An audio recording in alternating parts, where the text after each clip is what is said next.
गुजरात के वडोदरा शहर में सन 1879 में महाराजा सयाजीराव गायकवाड़ ने कमाटी बाग बनाया था और वडोदरा शहर के लोगों को एक अनमोल भेंट दी थी।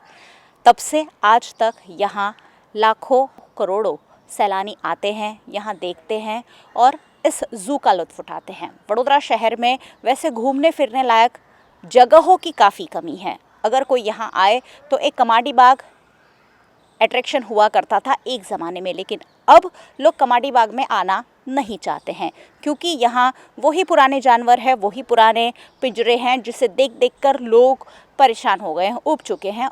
यहाँ कुछ नया देखने नहीं मिल रहा था और इसलिए सैलानियों की संख्या में भी कहीं ना कहीं कमी आ रही थी। लोग यहाँ आना कम पसंद कर रहे थे। ऐसे में वडोदरा महानगर पालिका ने ज़ू डेवलपमेंट के नाम पर कुछ प्रोजेक्ट शुरू किए हैं। वडोदरा के कमाटी बाग में ये एक नया रीडेवलपमेंट किया गया है जहां वन्य पशुओं को कुदरती माहौल में रहने की एक सुविधा उपलब्ध कराई गई है जिसे मोट एनक्लोजर कहा जाता है और यहां वो खुले में घूम सकते हैं। वाटर बॉडीज़ बनाई गई है। जंगल में जिस तरीके का माहौल होता है कुछ ऐसा माहौल यहाँ पैदा करने की, बनाने की, उन्हें मुहैया कराने की कोशिश की गई है ताकि उनके नेचुरल हैबिटेट में वो रहने का आनंद ले सके।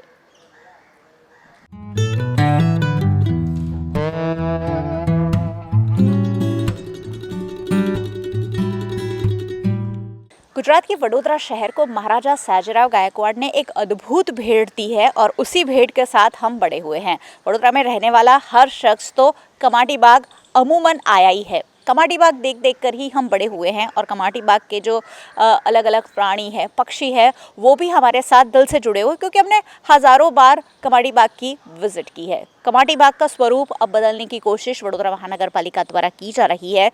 बजट में अलग अलग प्रोजेक्ट रखकर उस पर काम किया जा रहा है ताकि वडोदरा का ये जो एक ऐतिहासिक बाग है उसे एक नए स्वरूप में सैलानियों तक पहुंचाया जा सके। पूरी कोशिश की जा रही है और कोशिश कितने हद तक कामयाब रही है ये हम वडोदरा महानगर पालिका संचालित कमाटी बाग के ज़ू के क्यूरेटर प्रत्युष पाटनकर से पूछेंगे। सर, क्या नए प्रोजेक्ट इस बार बजट में लिए गए थे और कितना काम हुआ है उस पर? महाराजा सयाजीराव जो वडोदरा नगरी के दीर्घदृष्टा महाराजा थे, उनकी ये एक अमूल्य देन है वडोदरा शहर और उनके जो चहीते नागरिकों के लिए।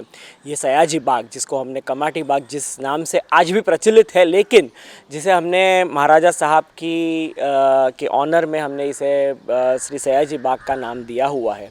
तो ये श्री सयाजी बाग कैंपस के अंदर जो श्री सयाजी बाग चिड़ियाघर प्राणी संग्रहालय है, ये प्राणी संग्रहालय 143 साल 143 ईयर ओल्ड हमारा इंस्टीट्यूशन है।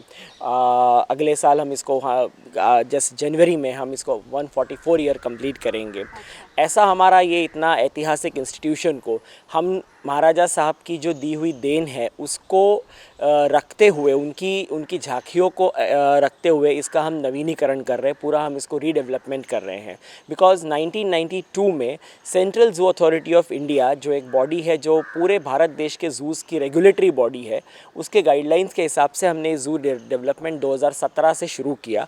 2017-18 साल से जब हमने ज़ू डेवलपमेंट शुरू किया, आज तक उसके 2 फेजेस कंप्लीट हो चुके हैं। पहला फ़ेज़ जो है, उस फेज़ में हमने ज़ू के जो बड़े मांसाहारी जानवर है जो सबसे ज़्यादा अट्रैक्शन रखते हैं, जे शेर, बाघ, तेंदुआ, भालू, उनके लिए मोट एनक्लोजर्स हमने बनाए हैं और वो प्रोजेक्ट हमारा 2020 में ख़त्म हुआ।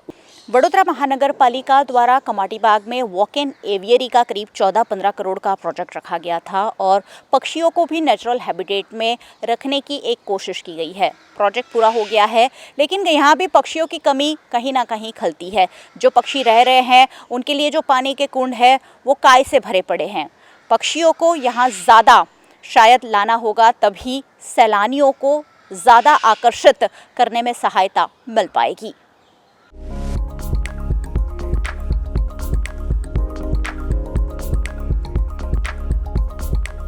2018-19 में हमारा पक्षी घर का प्रोजेक्ट शुरू हुआ। आपको बताना चाहूँगा कि श्री सयाजी बाग ज़ू जो है वो अपने पक्षियों के कलेक्शन के लिए बहुत ही प्रसिद्ध था।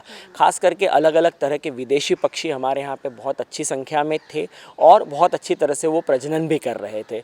आज हमने इस ज़ू को उस तरह से बनाया है कि हमारी जो वॉक इन एवियरी है और जो पूरा एवियरी प्रोजेक्ट है उसको सेंट्रल ज़ू अथॉरिटी ने पिछले साल इनोवेशंस इन ज़ू डिज़ाइनिंग में उसको रिकॉग्नाइज़ किया कि बहुत ही बढ़िया उम्दा डिज़ाइन के साथ ये एवियरी को बनाया गया है। आज वापस से बड़ौदा ज़ू ने अपनी जो लॉस्ट ग्लोरी है उसको वापस रीगेन किया है। बहुत ही अच्छी संख्या में, बहुत ही अच्छी मात्रा में हमने काफ़ी सारे पक्षियों को वापस लाने में हम सफल हुए हैं और हमारा ये प्रोजेक्ट बहुत ही अच्छी तरह से सफल हुआ। पक्षी घर का प्रोजेक्ट हम फ़ेज़ 1 ही अभी कंप्लीट कर पाए हैं।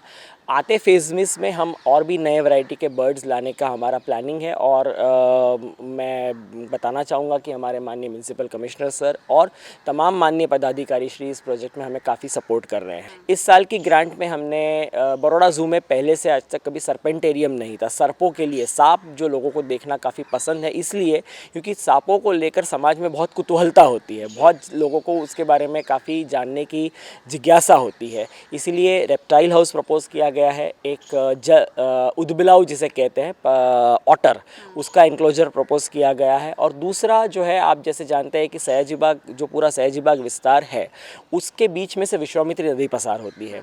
तो विश्वामित्री नदी जो एक सर्पाकार इस पूरी जगह से जाती है, कई जगह पे इस नदी की वजह से जब बाढ़ जैसी परिस्थिति निर्माण होती है तो ज़ू को प्रोटेक्शन करना बड़ा ज़रूरी है। तो जहाँ जहाँ पे थोड़ा बहुत लैंड इरोजन हुआ है, थोड़ा बहुत ज़मीन का धोवाण हुआ है, उस जगह पे हम प्रोटेक्शन वॉल्स बनाना चाहते हैं ताकि लॉन्ग टर्म सिक्योरिटी हो जाए। 2005 में जब फ्लड आया था तो जो ज़ू का टाइगर सेक्शन था वहाँ पे एक रिटेनिंग वॉल करी गई थी और वो आज भी इतनी ही अच्छी तरह से सक्षम खड़ी है कि वो पूरा सेक्शन प्रोटेक्ट हो गया। उसी तरह से जो दूसरे 2-4 वल्नरेबल सेक्शंस हैं उसे हम प्रोटेक्ट करना चाहते हैं ताकि मेन ज़ू का जो एरिया है वो अच्छे से प्रोटेक्ट रहे और फ्लड मिटिगेशन में हमें काफ़ी हेल्प रहे।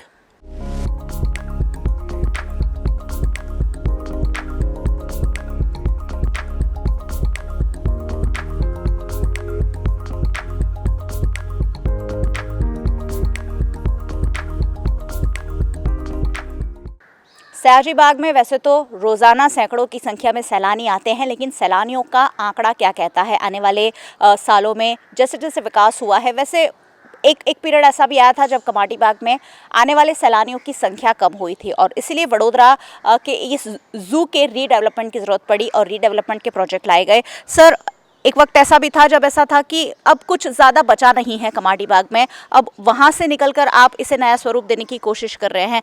तो सैलानियों की संख्या के बारे में अगर हमें कुछ बता पाएँ, क्या अब लोग कम आते हैं पहले के मुकाबले? लोगों की संख्या में काफ़ी वृद्धि हुई है। कोविड के पहले करीब 7.5 लाख जितना सालाना फुटफॉल था, अब वो फुटफॉल बढ़ के 10 लाख के करीब पहुंच चुका है। हमें रोज़ का डेली हमें इसका टिकट में से हमें नंबर मिल जाता है कि कितने बच्चे, कितने बड़े लोगों ने ज़ू की आज मुलाकात ली, कितनी स्कूल्स, एजुकेशनल इंस्टीट्यूशंस आए। एजुकेशनल इंस्टीट्यूशंस का एक टाइम फिक्स रहता है। दिवाली के बाद जो विंटर सीज़न है वो स्कूल ट्रिप्स के लिए बहुत ही आइडियल रहता है और दिवाली के बाद तुरंत दिवाली से लेके फरवरी के महीने तक स्कूल ट्रिप्स बहुत ही बड़ी संख्या में आती है। इस बार दिवाली के दौरान भी हमें बहुत अच्छा फुटफॉल मिला है। ऑलमोस्ट जो मेन फेस्टिवल का 1 हफ्ता का टाइम था उसमें हर दिन की जो रेवेन्यू हमारी 3 लाख के ऊपर हुई है, which is a very good revenue I will say. तो जो हमारा जो फुटफॉल है वो काफ़ी बढ़ा है और जैसे ही ये नया प्रोजेक्ट 2020 में शुरू हुआ, हालांकि तब थोड़ा सा हम कोविड के ट्रांजिशन फेज़ में थे, लेकिन उस बीच भी जब भी माननीय सरकार की तरफ से जब छूट छाट दी जाती थी और लोग पब्लिक प्लेसेस विजिट करने लगे थे, तो नए फर्स्ट प्रोजेक्ट को जो मैंने बताया आपको, तो देख के ही लोगों का बहुत ही अच्छा कमेंट्स और बहुत अच्छे रिमार्क्स हमें सोशल मीडिया पे देखने को मिले। तो लोगों ने जो है हमारे डेवलपमेंट को बहुत अच्छे से सराहा है और काफ़ी लोगों को पसंद आया और अब लोगों को एक जिज्ञासा है कि अब ज़ू में नया क्या आएगा। मुझे भी यही पूछना था कि अब नया क्या ला रहे हैं, क्योंकि पशु पक्षी को एक बार देखते हैं, 2 बार देखते हैं और उसके बाद बच्चे कुछ नया देखना चाहते हैं। तो जंगल सफारी भी अब हमारे आसपास हो गया है। कुछ नया वडोदरा शहर को, वडोदरा के कमाटी बाग के ज़ू को मिलने की कोई संभावना आने वाले वक्त में? जी, ज़ू में तो नए प्रोजेक्ट्स हमारे फुल प्लान्ड है, करीब 7-8 फेज़ तक का डेवलपमेंट हम प्लान करके बैठे हैं। साथ ही मैं आपको बताना चाहूँगा कि आपने सुना होगा कुछ साल पहले, 3-4 साल पहले आजवा हम लोग एक सफारी पार्क बनाने के प्लानिंग में थे। अब वो सफारी पार्क पहले पीपीपी मॉडल पे जाने वाला था, लेकिन अनफॉर्चुनेटली कुछ टेक्निकल रीज़न से वो प्रोजेक्ट आगे बढ़ नहीं पाया।